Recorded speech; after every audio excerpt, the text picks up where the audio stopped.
What's up, guys? We'll get started here in a minute. I see a couple people waiting, so I'll just wait for a couple more to join. If you can just do me a favor and let me know in the chat if you can hear me and see everything okay, I'd appreciate that, and then we'll get going.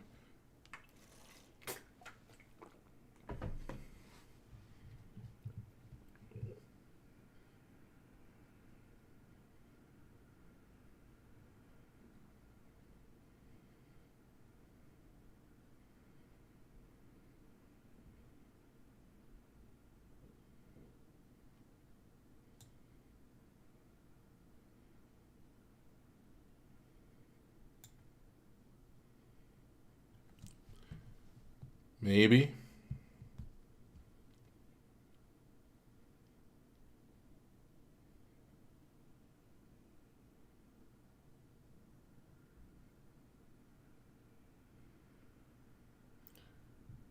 Okay, I see more people joining now.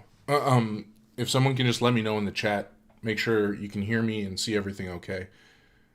I think we should be good to go.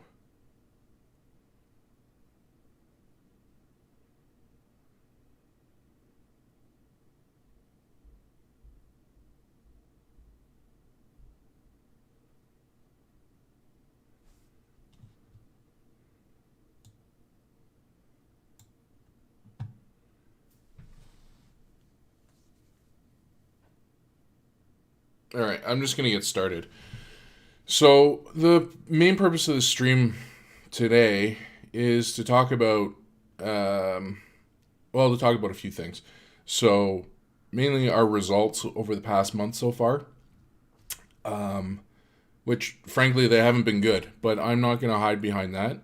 I'm going to go over some bets and talk about the process from here on out, winning or losing.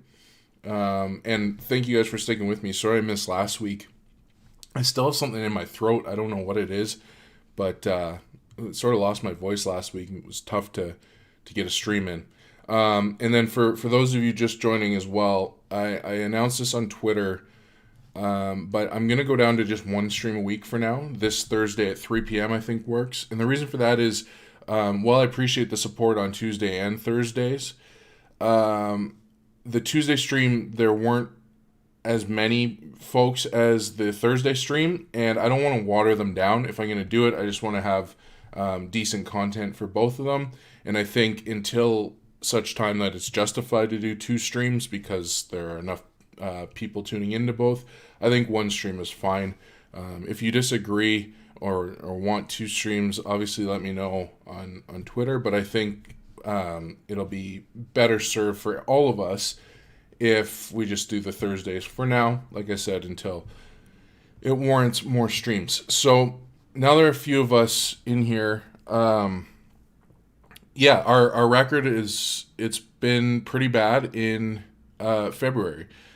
And so if I slide over, and maybe I'll get myself out of the way here, we can look sort of like day by day. And you can see January. So we were winning in January, and here's like the month overall. So January we won around nine units, and so far in February we're down just over 10 units. So I mean our net on the year we're only down less than a unit. It's at like 0.95 units or something like that. It just sucks that we've given all of our January profit back. And if we go sort of day by day here, it's been pretty ugly the last, the first week of the month was okay, but then we've had some pretty nasty losses the last week or so, and we made up a little bit. I made up a little bit testing some stuff on the 15th, but really it's been ugly. And the frustrating thing, and I say this not in the sense of trying to make excuses, but I'm trying to track things to better understand. Because if teams I'm betting on are just getting destroyed night in, night out, well, then there's something wrong, and I need to go back to the drawing board. And keep in mind, And some of you have been following me on Twitter for a long time since, I used to just post pics on Twitter and stuff like that. I have yet to have a losing hockey season. So even though we're down in the month, does it suck? Yes. Does it suck for people following my picks? Absolutely. Am I worried? No. Would I like to be winning? Of course. But this isn't the worst stretch I've gone through by any stretch of the imagination. I've lost 2 months in a row and still wound up with a profitable season. It happens, but I always like to look to see if there's things that I can do to remedy the situation without going into panic mode. And so I've just been sort of trying to test some or to track some things, and a lot of our losses are, and again, this is still a very small sample, right? I think we've only had fewer than 70 bets on the season, so this is a very small sample what we're seeing. But the amount of goals or games where our team are leading in the third period and leading with like a minute or less to go, and they end up blowing the lead. We've had a lot of bad beats that way. And that's the way it goes sometimes, right? So, for instance, we were on the Leafs the other night, the Leafs -1, and everyone knows what happens. The Leafs were up 5-1 going into the third period, and they ended up losing 6-5 in overtime to Ottawa. Is that a case where the model could have predicted that? I don't think so, because that's just a meltdown. And I try really hard to not have goals influence the model projections. I look at other stats, possession stats, shooting, quality of shots, power play opportunities and conversions and things like that. Things that should go into influencing a goal but aren't directly goals themselves influencing the model. And it's been a lot of this. Like, it's been, blown 2-goal lead in the third, blown lead with 18 seconds left where they lose in overtime. And these are just things that it's really tough to project that something like that is going to happen. And so what I've started to look at and again, this is the thing. I don't like to panic too much, so I'm not going to, have a drastic overhaul mid-season. But a few things I've been thinking about, and maybe we can look at them now, or we can talk about them. So one thing is, with my models, I typically will build based on home and away, and I'll keep them separate, right? So I'll use, if Team A is away, I'll use only away stats to project their potential output for that game, and then the home team, I'll use only home stats. And that usually works really well. But this year is kind of an anomaly in the sense that you have some teams where those home stats or those away stats, they might be very old stats, because they might, just the way the schedule is set up this year, with how COVID is affecting everything, they might be on the road for 2.5 weeks, right? And so by the time they get home, that home data is 3 weeks old. And that's not typical of a regular NHL season. And so that data becomes quite stale. Same thing, let's say they played 4 home games, and then they went and they played 3 away games, and then they were due to come right back home, but they ended up getting put in the COVID protocol or whatever, and they missed 2 weeks. Well, now the next time they come home, those stats, well, that's how they were playing. It's very old. And the second issue is these teams are constantly playing each other multiple nights in a row, and that's not typical. So it's really tough because the coaches are making strategic adjustments to their game plan that the model doesn't pick up on quickly enough. And it's different than in like baseball, because obviously baseball, they're playing each other 2, 3, 4 times in a row. And if we go back even in COVID, our baseball, we crushed baseball. We had an awesome baseball season. How can I show this? Yeah, we had an awesome baseball season. And the difference with baseball is, of course, you're taking the pitcher into consideration. There's a new pitcher every day, new handedness, and that really levels the playing field. Whereas with this COVID schedule and the way it's set up, it's tough for the model to adjust, and that's something I had considered and I'm still considering, but I don't have a great way to implement it that it can adjust to the changes, from one day to the next when the two teams, like for instance, Toronto and Ottawa have played each other 3 times this week. They played last night, they played tonight, and they played 3 nights ago. And in all 3 cases, the projected outcome is the same or similar, even though the games have been very different. And so that's a little hard from a purely numbers perspective to factor into the data. I've tried some things like, because I do collect data after every game, I've tried, retraining my model on a daily basis to factor it in. And it does help a little bit, but because the training set I'm using is so large, one game, and rightfully so, one game shouldn't influence the training set that much, right? So it'll make little incremental adjustments, but we don't want it to make huge adjustments after one game. That would be equally bad. So those are a couple things I've been considering. And then, so what I've tried to do, mainly to combat the home versus away thing, and I'll switch over here, is essentially I've taken my main model here, and you can see I've run some potential projections for today, and then I've made a copy of it, and this copy, it's using the same coefficients and the same data.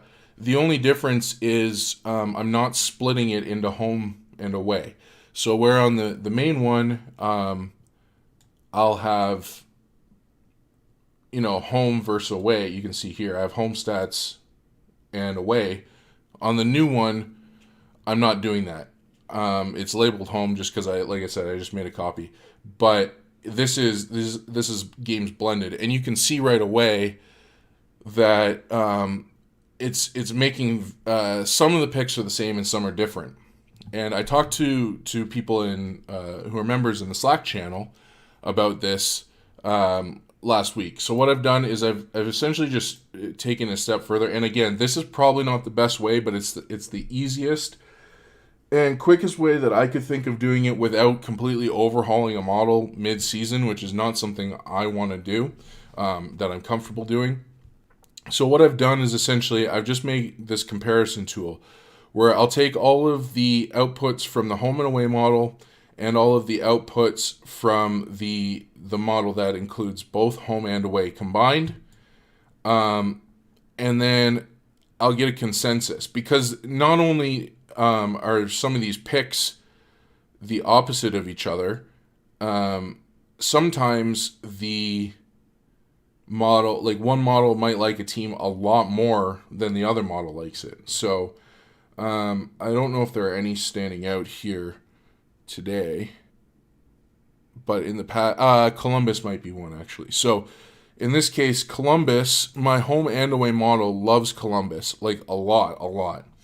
Has them at like 73% to win, and based on that, the Kelly Criterion, like $180 would be the bet. Whereas the second model, it still likes Columbus, but it has them a lot more reasonable and in line with the actual odds, at around 59 or 60% to win. So you can see it still projects them to win, but it doesn't have it doesn't pass my EV threshold that would classify it as a bet. So then what I'm doing is I'm just comparing both of these models, because again, I don't know which is better from this standpoint, and I can track them in the short term, but that is really tough to get a meaningful sample and to say definitively which one is working better, because again, I've never done this before in the past. I've always just used home and away. But because this is such a unique situation, this is what we're running into. And so from that, I'm essentially just getting a simple match, and the match is based on the expected value. So if both teams are equal to or above my threshold that I've set for expected value, then it would essentially show it as what I'm calling a consensus pick. So you can see today, and I think there are 10 games today. Out of all of these games, the only quote-unquote consensus picks would be the Leafs and the Flyers, even though both of these models project 4 or 5 games apiece. And that's what I mean. So this is a very good example, because like I said, it's using the same stats. It's just a matter of one's using only home or away stats, and the other one is blending them to use home and away. So which one do we trust, and which expected value, which win probability, all of that stuff, right? So it makes it very challenging. So from that, I would look, and then what I've been doing is I've just been taking anything with the lowest EV bet of the day and just not betting it. So you can see the Leafs here. Again, this is probably not realistic, and I don't feel comfortable with the Leafs because right now the odds are at 1.34, and they're on a back-to-back with their backup goalie, and I just don't think paying this much juice for a bet when they've already burnt us once this week.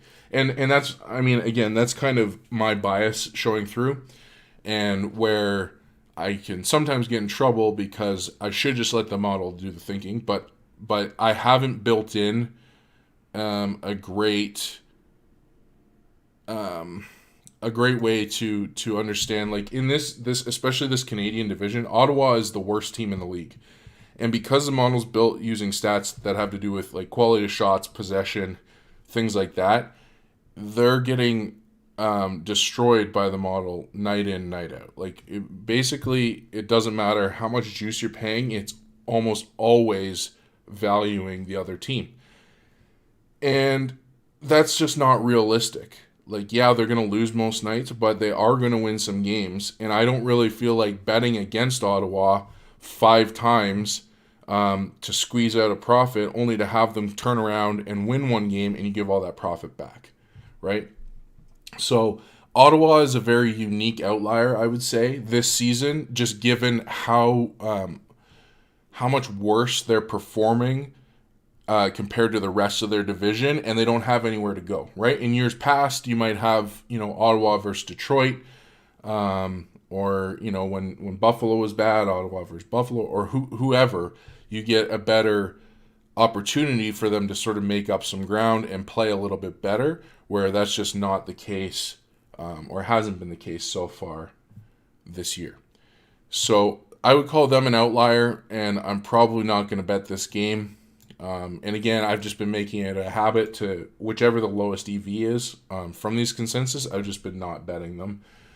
Which would leave me with one bet tonight on the Flyers. And they're playing the Rangers, and we'll see. If you want to fade me, take the Rangers. The way it's been going, you might have some luck there. But this is another example as to why, especially my members with Action Backers, so I don't just want to be a pick service, right? So yes, I offer my picks that I derive from my models, and I give those to my members, but I also really want to make it a priority for them to learn how to build models of their own. Because and again, I've talked about this in my 10 tips for making more money betting on sports.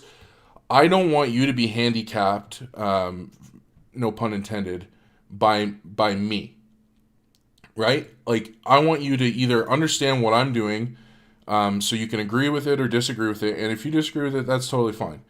But I want you to have the opportunity to at least have the skills to build something of your own. And you might come up with something that mirrors mine closely and we both lose together, or you'll come up with something that is different than mine, and maybe different in this case is better. It's tough to say. Again, I'm not going to base my entire reputation off a 2-week sample size in the NHL. I know some people, the trolls are always out, which is fine. And I've been losing, so maybe it's warranted. But not being conceited enough to think that you know exactly what you're doing at all times is also key. So trying to make adjustments, but minor adjustments that you can track is really important. So like when you go through a losing stretch, as we're going through now, it's important, like you need to just take a couple breaths and understand that losing happens. And if you look, like especially with hockey, it's the most random, and by most random I mean there's the most luck involved of the 4 major sports. And understand you're going to be on the wrong side of the luck from time to time, and it could lead to a long stretch of losses. It happens. But luck will always regress to the mean, and it's important to not take too small a sample. So again, I posted on Twitter the other night about the Ottawa comeback and how it stung for us because we bet the Leafs -1, and then Ottawa ended up winning. But literally 2 years ago, I was on the exact same scenario, but I was on the other side of it. I bet on Anaheim against Washington. I'll never forget. Washington went up 5-1, and I went out for a walk, and I was like, well, that's it. And by the time I got home from my walk, Anaheim had tied the game 5-5 and ended up winning in regulation. So it goes both ways. The luck will find you sometimes, and it will go against you sometimes. And that's all part of it. We're just trying to minimize the luck if we can help it, right? Last year we went through a stretch. I think it was in January last year. I think we had 27 of our bets go to overtime or a shootout, and I think 24 of them lost. There's not much you can do about that, right? Especially if you're betting underdogs. If I'm betting an underdog and I can be guaranteed overtime, which is essentially a coin flip, 60-70% of the time, I'll take that all day. It happens. So when you lose, take a breath and understand that it happens, and you need to be investigating as to why you're losing, and contemplate if there's something you can change that stands out, that making a change might be better, but don't just blow things up to blow things up, right? The time to blow things up is if at the end of the season we had a losing season and can't really pinpoint why we're losing and everything seems to be going bad, then it's probably time to reevaluate and maybe make some more drastic tweaks to your model or build a new model altogether. But you certainly don't want to be doing that in the midst of the season. And the last thing I'll say on that is this is why bankroll management comes into play, right? Like we need to be able to withstand this losing and this variance. Like I said, it hurts, but all in all, not down that much. Where is it? Like right now, I'm down less than a unit on the year. So you need to be rigid with your bankroll management. You can't just go and be chasing losses. That's a surefire way to get yourself in trouble. Don't just make bets on a hunch just because you think the luck's gonna turn or things are gonna turn around. Like just stick to your process, understand that this is all part of it, and you'll come out of it. And again, if you don't come out of it, then it's time to reevaluate and figure out what you're doing. So I don't know if this has been helpful. I'm sort of ranting and raving here, I know. Let me know if you have any questions in the comments. You guys tuning in, I appreciate it. If not, I don't really have too much more to talk about today. like I said, looking at the games, there's not a lot that I really like. Um, Probably go with the Flyers, and I might look at a couple totals that I haven't had a chance to look at yet. But yeah, from that standpoint, like I said, it's been a crappy month so far, and we're just gonna keep going. And you can see, like, I've been testing some things out, and in a very small sample size, they've seemed to work out okay. But no, sorry, where is this? This is what I was talking about here. So I've tested a few things out, and it seems to be going okay. But that's, again, it's been a small sample, so it is what it is. We keep going. We live to bet another day, and things are gonna go our way. What's that, Matt? Throw in the Devil's money line for tonight. Might as well. I think they're playing Boston, right?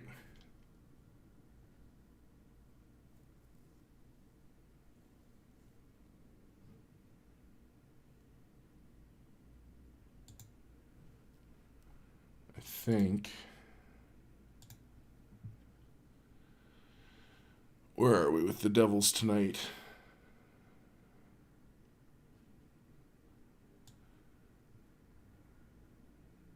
The model hates the Devils tonight, Matt. So maybe they are a good bet. I know we were joking about that the other night, that we would have bet on them and they would have won. So when they beat the Rangers, but apparently the model loves the Bruins tonight. So maybe the Devils are a good bet. Who knows? Hey, Andre. Yeah, you're probably just gonna have to catch the replay. Um, I was literally just wrapping up,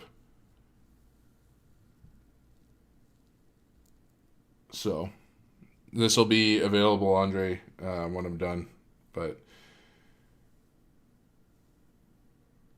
bit of a shorter one today. I think we round to half an hour or so.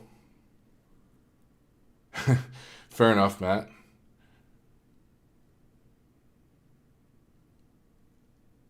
I don't know. It's been, well. It's, I mean, you see all my picks, Matt. It's been an odd month. A lot of up and down, mostly down, but and a lot of overvaluing teams. Like, it's, I've never seen, like, these win percentages, the win probabilities, like, especially a month in, like when we were getting like the 70-30 and the, like, the 80-20s and stuff, that I have not seen that this late into a season before. It makes me wonder. Sounds good, Andre. No worries. Unless you have any questions right now, ask them quick. Otherwise, just check out the replay.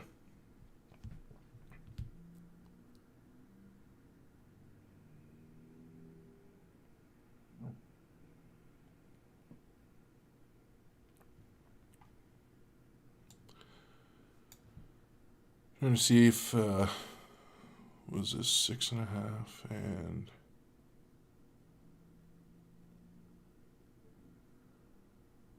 yeah, like, so here's something too interesting, Matt. Like, if we look at the expected goals, so this home away, it's got Jersey and Boston at like 6.5. But if we look at the expected goals here, it's got them at like 5.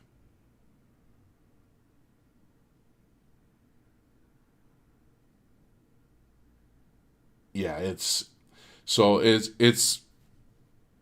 been tough. Like, as much as the COVID bubble sucked, that was more like in line with playoffs.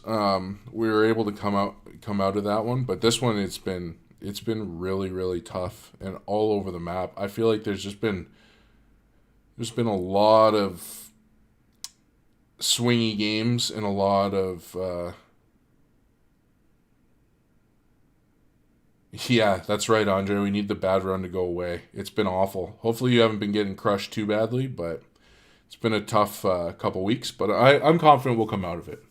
We just got to stick to the process and trust the numbers and just keep going. And like I said, make minor tweaks. But Other than that, there's really not too much you can do.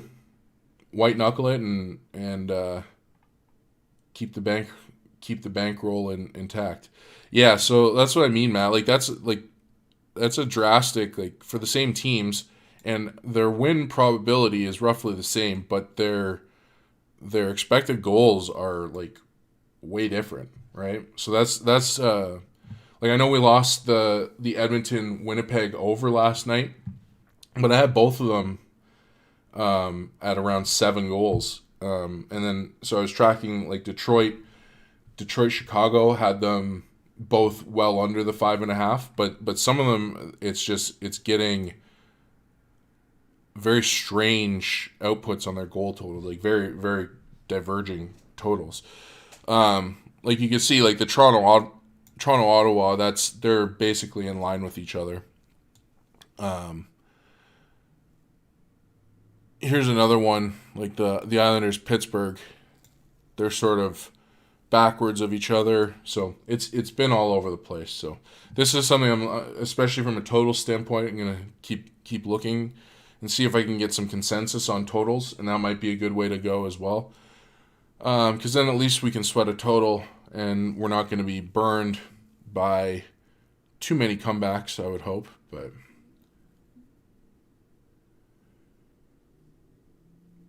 so Dean, in years past, I don't, even though I track totals, I haven't typically bet a ton of totals, but I usually look for at least better than half a goal, right?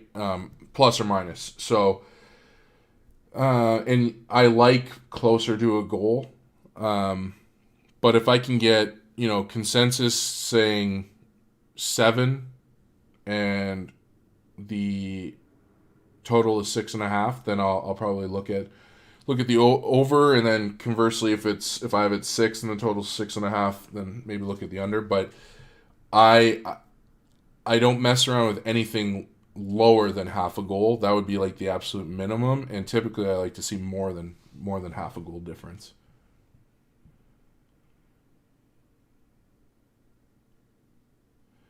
Yeah, I wonder what that is, Matt. So it could be a lot of things, right? Depending on what's going in, because it's possible that a bunch of these teams, and you typically see this in a normal season, the first four month and a half, which I guess is where we're at right now. The totals are usually way higher, and then they sort of regress a little bit. Call it rust or whatever. If you look at usually the first 4 to 6 weeks of a season, those totals are usually up league wide. This year, it seems like only the North Division got the memo, because it's the only one that's scoring at a ridiculous rate night in, night out. Other than Tampa and Florida, I guess they like to score a bunch too. Yeah, no worries, Dean. It's not a perfect science. It's probably something that I can that I need to look into a little bit more. Hey, Brian. So you'll need to go back and just watch the start of the stream. But essentially, these are I'm pulling these in from 2 separate models I have. So these would be in each of the models what the output would say would be quote unquote a bet, and then this blended model is just comparing the two. So that's all the green is.